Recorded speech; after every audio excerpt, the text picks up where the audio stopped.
3 years ago, I met Thomas while working at a telecom company. He was my boss, 4 years older than me, and incredibly dependable, especially when it came to mentoring. His clear guidance was something I truly valued, and over time, we developed a close friendship that often included dinners together. When he finally asked me out, I was ecstatic, especially since I had never dated anyone before. While my friends settled down one by one, I had always found myself captivated more by cartoon characters than real people, which might seem odd, but falling in love with Thomas was transformative. I vowed he would be my first and last love, and the thrill of starting our relationship was overwhelming. We quickly fell in love and got married, but life took a difficult turn when I discovered I was pregnant.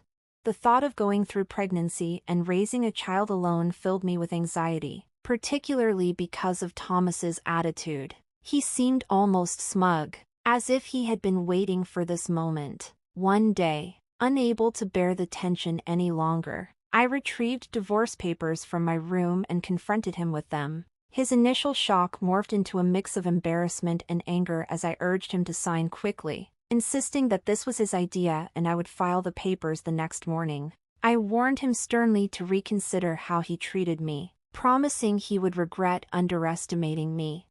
My name is Elizabeth, and at 29, I was once a housewife. Now, I'm determined to reclaim my independence and show Thomas that I am stronger than he ever imagined. A year after we first met, Thomas and I married. He was charming and well-liked among our female colleagues, and I felt overjoyed to be his wife. The outpouring of congratulations from everyone filled me with bliss, completely oblivious to the challenges that lay ahead.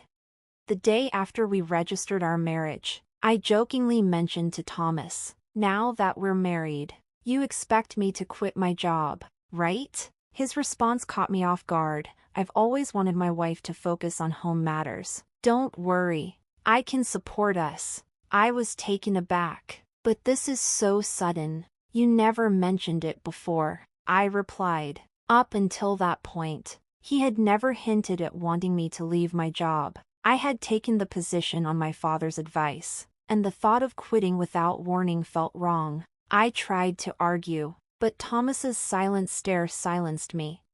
"I should have told you sooner, but it's too late now. Starting tomorrow, you don't need to go to work. I'll handle the handover," he declared. His insistence left me reeling. Despite the shock, Thomas's decision was final, and since he was also my former boss, I felt powerless to oppose it. Determined to make our marriage work, I shifted my focus to household tasks, trying hard to meet his expectations. I made his favorite meals, secretly hoping for some acknowledgement or appreciation, though Thomas rarely commented on my efforts.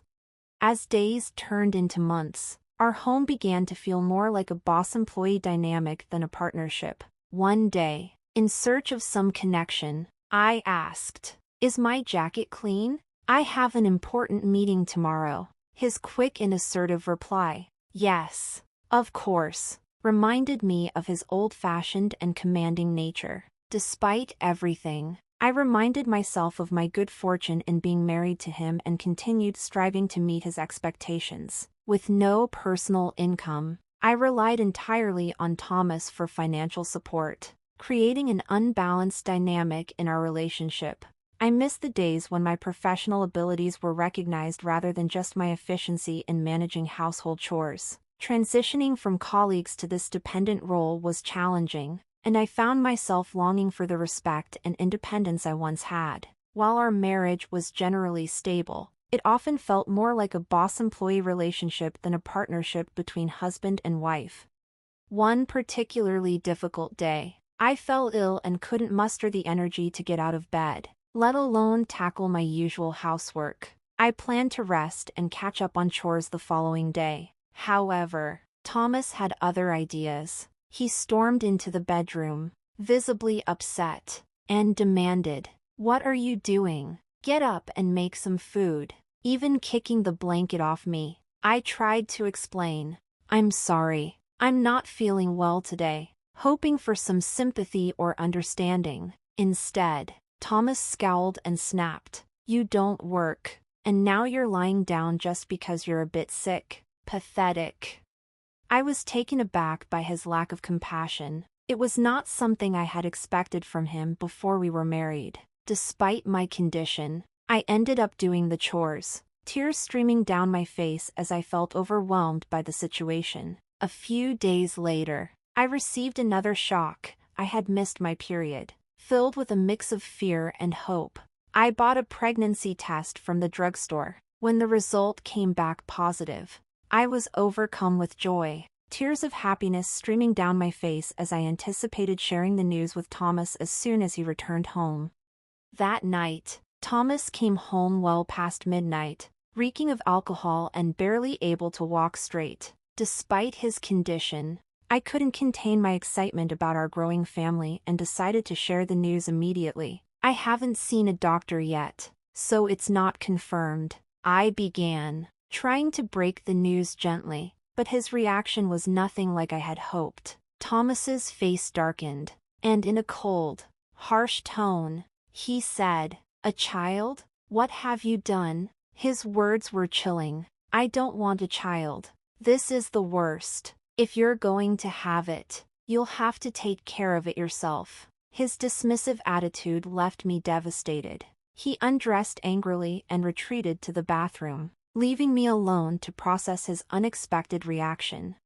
The happiness I had felt about our impending family turned into deep, isolating sadness. I couldn't understand why he was so dismissive and irresponsible about our future, about our baby. It was a painful realization that the support I needed and expected from my husband might not be forthcoming at all. The joy I had just moments ago was quickly replaced by a profound sense of loss. Thomas had never indicated a desire not to have children, and since we weren't using contraception, I had assumed we were both open to starting a family.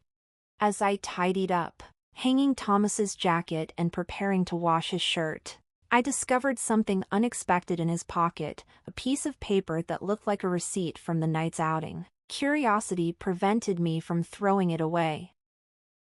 When I realized it was a receipt from a motel, my hands trembled as shock washed over me. Why would Thomas have a motel receipt? We had been married for just over a year, and marriage was supposed to be built on love and mutual respect. Growing up, I had often dreamed of romantic relationships but had limited real-life experience. The harsh truth hit me hard, and suspicions of Thomas's infidelity began to take shape. Was he using me while being involved with someone else? Could this explain his harsh reaction to the news of my pregnancy? These troubling thoughts made my stomach churn, and a sense of betrayal began to overwhelm me.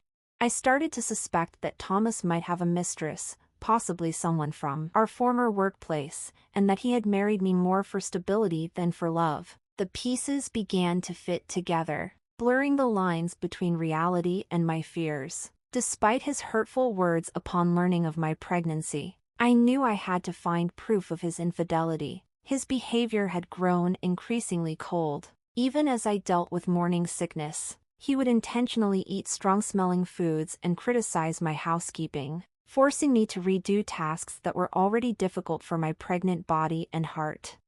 Determined to uncover the truth, I faced the challenge of his guarded privacy. Thomas never let his cell phone out of his sight, even taking it to the bathroom, making it impossible for me to look through it. But I was resolute in finding out everything, no matter how difficult it might be, as I couldn't let go of the hurtful things he had said and the looming possibility of betrayal in our marriage.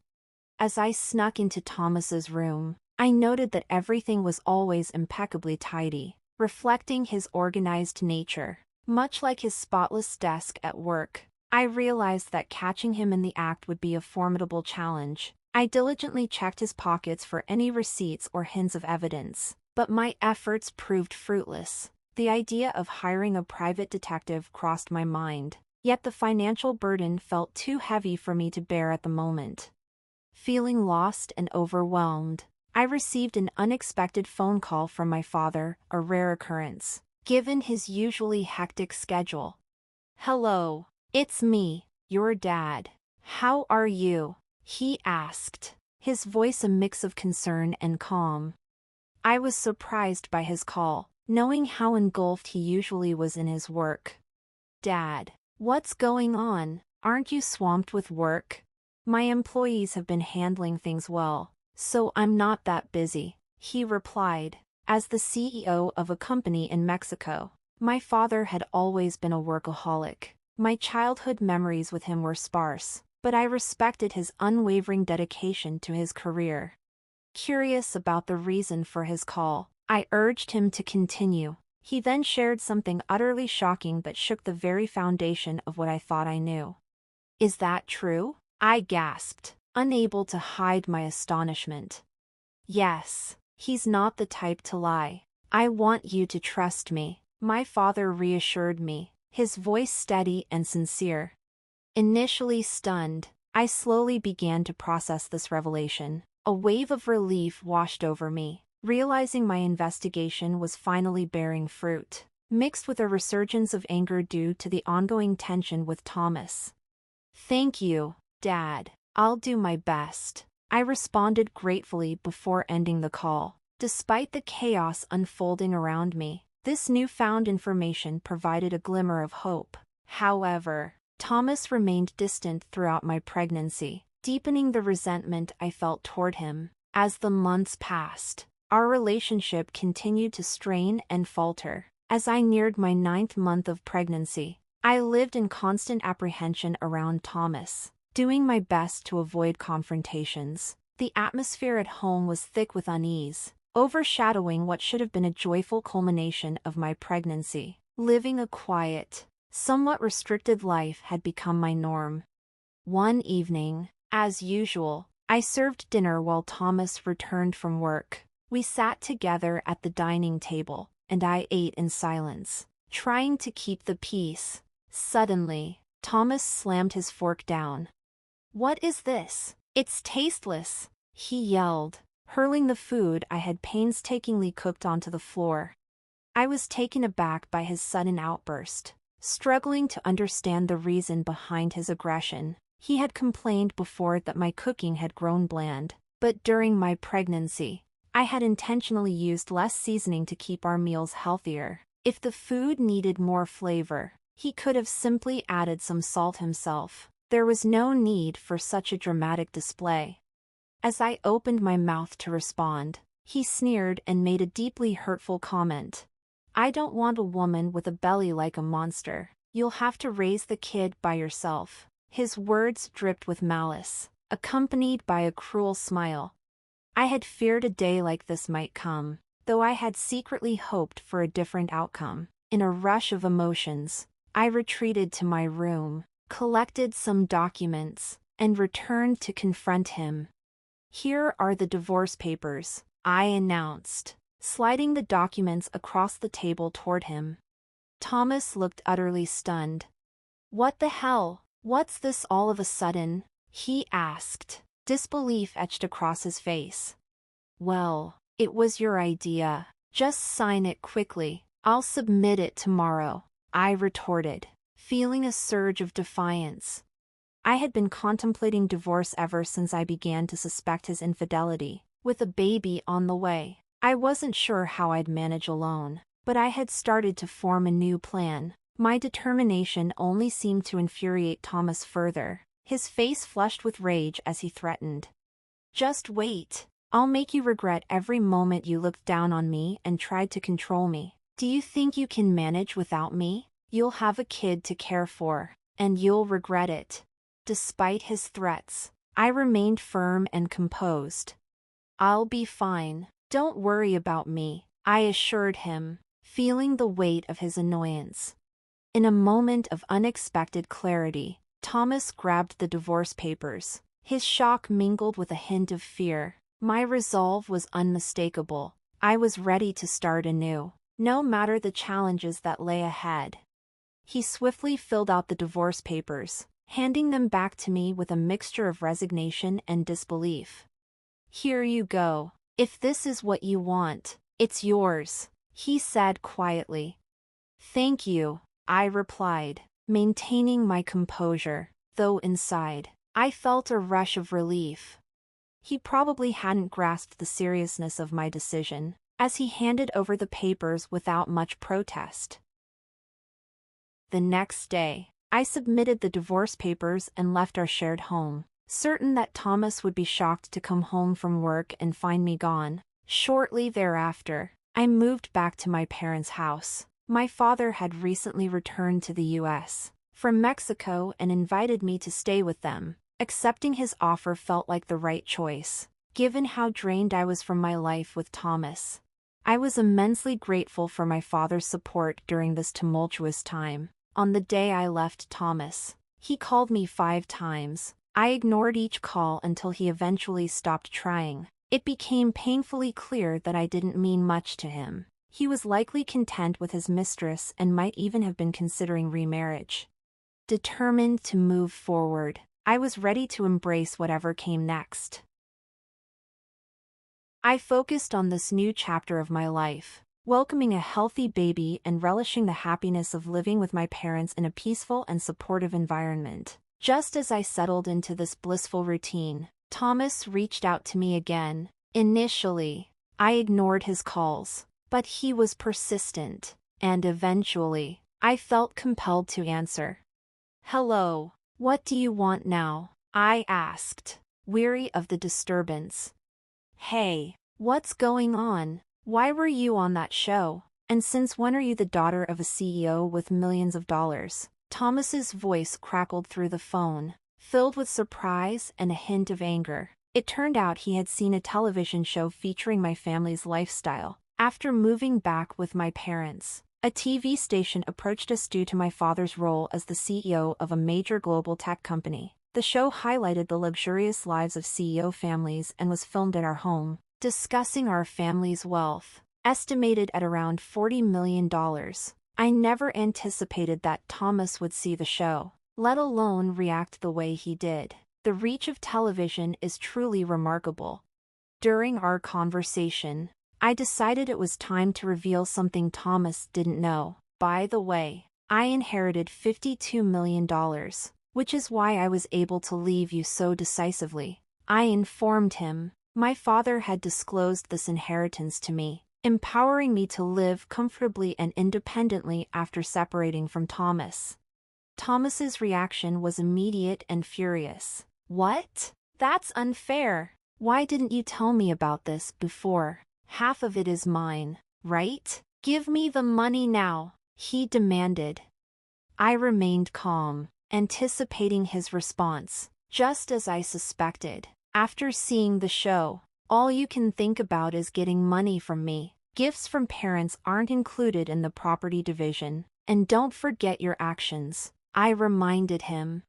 Confused and increasingly agitated, Thomas shot back. "What are you talking about?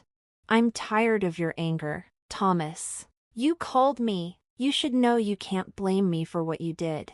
You cheated, didn't you? With your new wife, who's a junior from your company. You started seeing her even before we were married." I confronted him with the truth.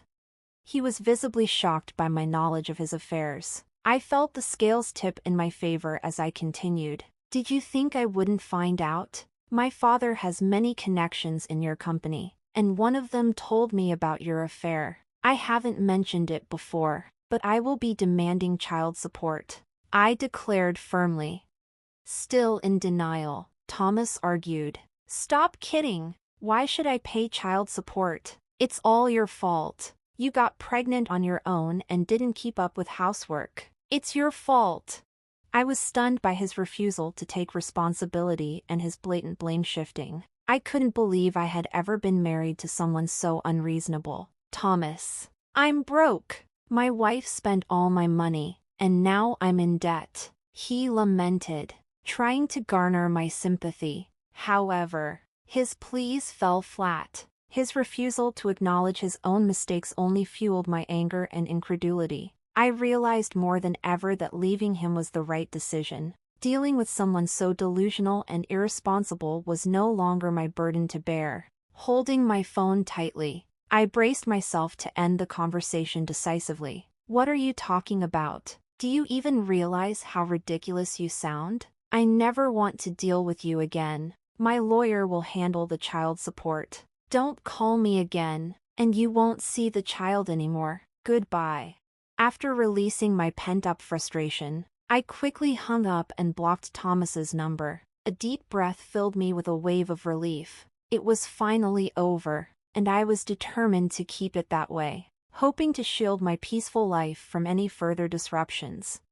Just as I soaked in the tranquility, I heard my baby cry from another room. Rushing to comfort them, I was reminded of my new priorities. Soon after, I learned that Thomas had begun making regular child support payments. A former colleague mentioned that Thomas's new wife had expensive tastes, and he was racking up debts to sustain their lifestyle. It seemed he had reached out to me in hopes of tapping into my inheritance, but without any financial gain from me. He was struggling with expenses that his income couldn't cover. His difficulties appeared to stem from poor financial planning and perhaps the blow to his ego from being looked down upon by his colleagues. Thomas had delayed looking for a new job until after leaving his previous position, which only compounded his financial troubles. Hearing this didn't evoke any sympathy in me. Instead, I felt his current hardships were a direct consequence of his choices. The harsh treatment and cold behavior he had shown me were unforgettable, and I believed he was merely reaping what he had sown. Meanwhile, life with my parents and baby was joyful and worry-free, free from the financial burdens that had once weighed me down. I was excited about the future. My father had even mentioned the possibility of passing on the leadership of his company to me. Inspired by his dedication, I was eager to work hard and make the most of the opportunities ahead, fully embracing this new chapter of my life with optimism and resolve.